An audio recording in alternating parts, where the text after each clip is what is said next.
Listen, everybody over there is going to be what? An architect. Mm-hmm. And architects design buildings for who? Well, wealthy people. Well, they're not going to design anything for anybody like us. And those kids, they know it. So they say, what the hell do I need to know them for? They poor.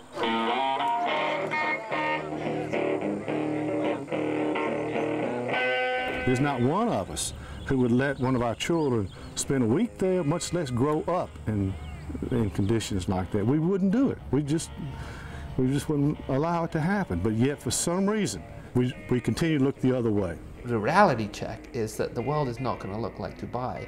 It's going to look like Lagos, Nigeria, right? And when we're spending most of our education teaching most of the architects to design some god-awful, horrible building in the middle of the desert, when they should actually be designing, adequate and affordable housing for 90% of the planet, there's a big disconnect. The way studio is taught today at all the major universities, those are all theoretical projects. They're not realistically based. And the real studio is real in itself. It's not a representation of reality, it is reality. Right there's a sink. What, what's all in my hand? Your hands. Okay. And then right in here is where the hot water heater will be. And your electric box, it's right there right now, will get moved over and be in here. So I know it. if you ever blow a fuse listening to your radio too loud, Lord. you come in here and flip it. That's it. I don't believe that architecture is about making a better world.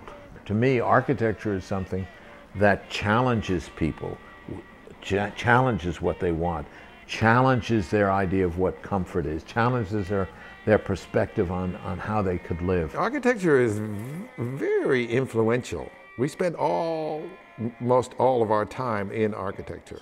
We have the responsibility to use our skills to make people's lives better, and not just the rich people that hire us to do stuff, but everybody's. I get some criticism that I'm taking advantage of poor folks. They can criticize all they want. Come on down. You can come on down and see.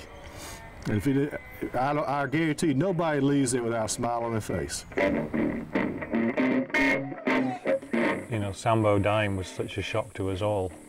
But we have had the opportunity to take these sort of community juggernauts on. I think Sambo would have changed it up in that way. I mean, where else would he have taken it? So if you start kind of looking over your shoulder too much and start being conservative and start being institutionalized, then we've died. Then I shut the doors. I'd rather go out with a bang. Those students, they are going to contribute. I don't have any doubt that they're going to contribute something wonderful back to the profession and back to making this a better place, a better world. And I believe that the Rural Studio fosters that sort of idealism. And once you go to the Rural Studio and you get a chance to experience not only designing it on paper, but getting it built and have the pleasure of people coming in and really admiring what you've done and are appreciative of what you've done, that's a great feeling.